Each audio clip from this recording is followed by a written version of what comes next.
शलभ आसन। शलभ का अर्थ है टिड्डी। इस आसन की अंतिम स्थिति में शरीर टिड्डी जैसा दिखता है, इसलिए इसका ये नाम पड़ा है। सावधानी। कमर दर्द और पेट दर्द से पीड़ित लोगों को इस आसन का अभ्यास सावधानी से करना चाहिए। पेट के बल लेट जाइए।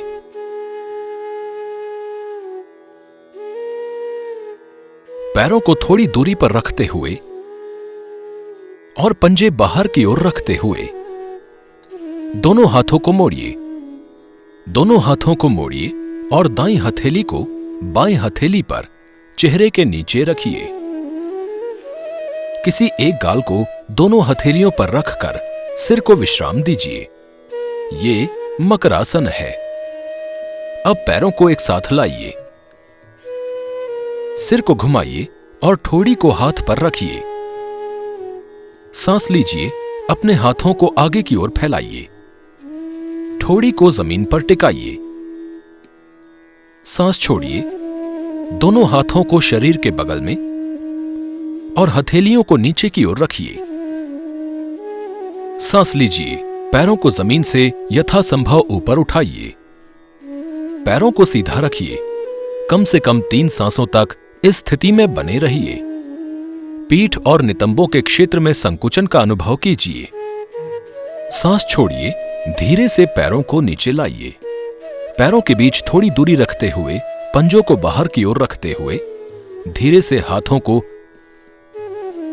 प्रारंभिक स्थिति में ले आइए। सिर को ऊपर रखिए। दोनों हाथों को मोड़िए और दाईं हथेली को बाईं हथेली पर चेहरे के नीचे रखिए। मकरासन में वापस आइए। विश्राम कीजिए।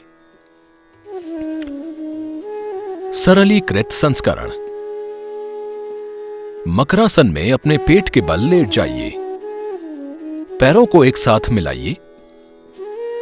अपना सिर घुमाइए और अपनी ठोड़ी को हाथों पर रखिए। सांस लीजिए। अपने हाथों को आगे की ओर फैलाइए। ठोड़ी को जमीन पर टिकाइए। सांस छोड़िए। दोनों हाथों को शरीर के बगल में और हथेलियों को नीचे की ओर रखिए। सांस लीजिए। बाएं पैर को जमीन से यथासंभव ऊपर उठाइए। दाएं पैर को जमीन पर टिकाए रखिए। पैर को सीधा रखिए। कम से कम 3 सांसों तक इस स्थिति में बने रहिए। पीठ और नितंब क्षेत्र में संकुचन का अनुभव कीजिए। सांस छोड़िए। धीरे से बाएं पैर को नीचे लाइए। इस अभ्यास को दाहिने पैर से दोहराइए। सांस लीजिए। दाएं पैर को जमीन से यथासंभव ऊपर उठाइए। बाएं पैर को जमीन पर रखिए। दाएं पैर को सीधा रखिए।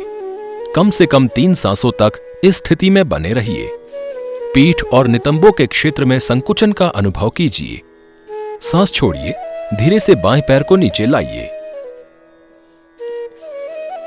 पैरों के बीच थोड़ी दूरी रखते हुए, पंजों को बाहर की ओर रखते हुए धीरे से हाथों को प्रारंभिक स्थिति में ले आइए। सिर को ऊपर रखिए। दोनों हाथों को मोड़िए और दाईं हथेली को बाईं हथेली पर चेहरे के नीचे रखिए। मकरासन में वापस आइए। विश्राम कीजिए। अभ्यास का कार्य वक्ष क्षेत्र का विस्तार करने और कमर की मांसपेशियों को सुदृढ़ करने में सहायक है। श्वसन में सुधार करता है।